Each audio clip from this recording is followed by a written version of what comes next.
Hello everybody, it's Math Dominus, and today we are going to review The Grinch.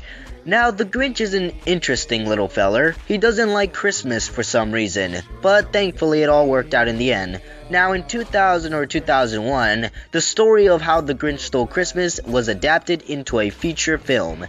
And I gotta say, this might be an unpopular opinion depending on who you ask, but I actually like how The Grinch Stole Christmas because it's actually good in my opinion. I mean, sure, it has its flaws, but hey, I liked it.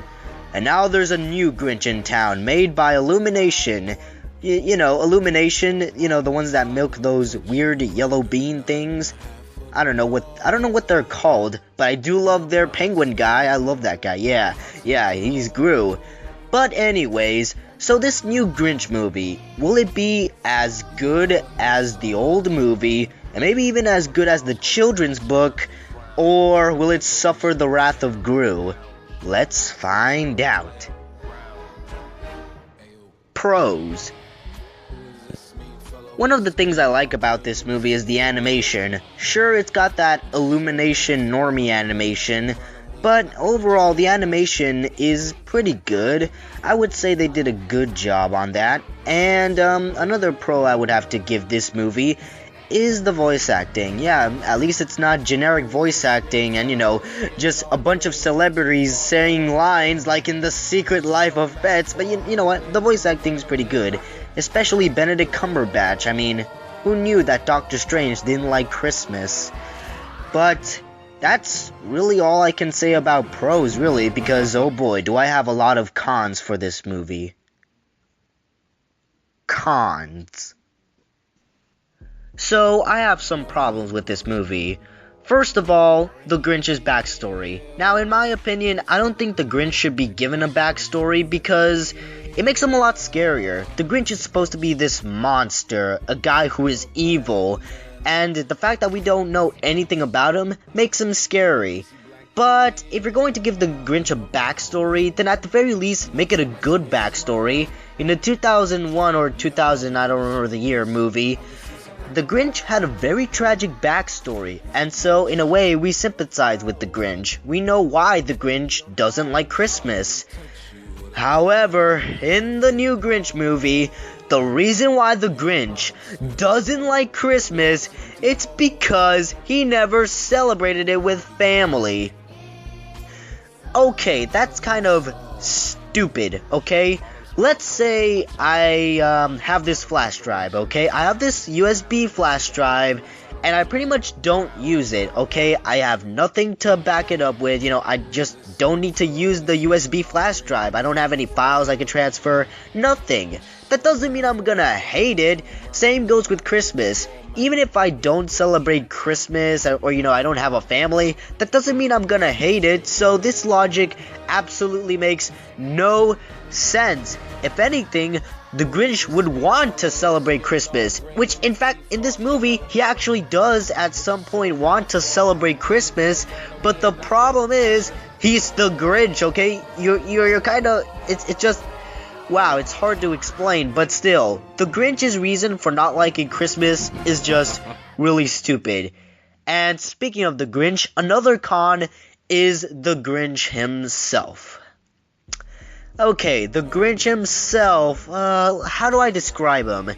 He is kind of an asshole. Okay, so wait, why am I criticizing the Grinch for being an asshole? Isn't that what he's supposed to be?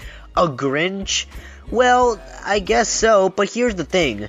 The Grinch is supposed to be this monster. He's supposed to be this evil guy who eats onions for breakfast. He's as charming as an eel. Oh boy, where did I get that from? And he's supposed to be this disgusting, selfish, egotistical monster. So basically, like Hillary Clinton. But he isn't. He's just a douche. In fact, I can describe the Grinch in one word. Gru. In Despicable Me, Gru is an asshole. I mean, sure, he's a villain, but he's not that evil. He's just an asshole. That's the problem with the Grinch. Grinch is not exaggerated enough. The Grinch is supposed to be a monster, not an asshole. There's a difference between a monster and an asshole. You could say Hitler is an asshole, but that would be, well, what's the word? I don't know, I forgot. But still, you know my point. the Grinch is supposed to be a monster, not an asshole. And of course, there's other characters. I forgot their names. They're that forgettable, especially this Lisa Loud looking ass character. And then there is Cindy Lou. Okay, maybe I should have put this in the pros, but she's kinda good. But in my humble opinion, Cindy Lou is just, well, Agnes from Despicable Me. You know, I just can't like a character that I've already seen and nothing new is, done to it. So, yeah. Pretty much the only character that I seem to like is frickin' Max, but that's because Max is a dog, and dogs are obviously always going to act the same, unless you're like Brian Griffin or a smart dog. But still, the Grinch is just, it's not, okay, I'll admit, the Grinch is not that bad of a movie. I would say it's at least okay for you to watch it once. But oh boy, did I not like the new Grinch movie. The old Grinch movie was clearly superior, okay? This one is just bad. So, in conclusion, yeah, The Grinch was not a good movie in my opinion. Now, objectively speaking, I guess you could say some people are going to like this movie and some people are not. This is a category we like to call mediocre. However, in my humble, subjective opinion, yeah, it's pretty bad. I mean, sure, I guess you could say some things were good about it, but yeah, it's pretty bad in my opinion. Overall, The Grinch was just basic. I mean, I guess that seems to be the problem with The Grinch. The Grinch is supposed to be a Dr. Seuss character, so you'd think they would have exaggerated his character a lot, but no. Illumination just has to make their animated movies pretty basic. In fact, come to think of it, that seems to be the feeling I get from every Illumination movie. The movies are just basic. Illumination are basically the normies of the animation industry. They're normies. Yeah, I'm using normies in an unironic term. But even so, this movie, in my opinion, was just not that good. And overall, I would give it a rating of 4 stars out of 10. It's just not that good in my opinion. Well, guys, I'll see you next time when I'm going to review Fantastic Beasts and the Crimes of Grindelwald. I'm so excited for that one.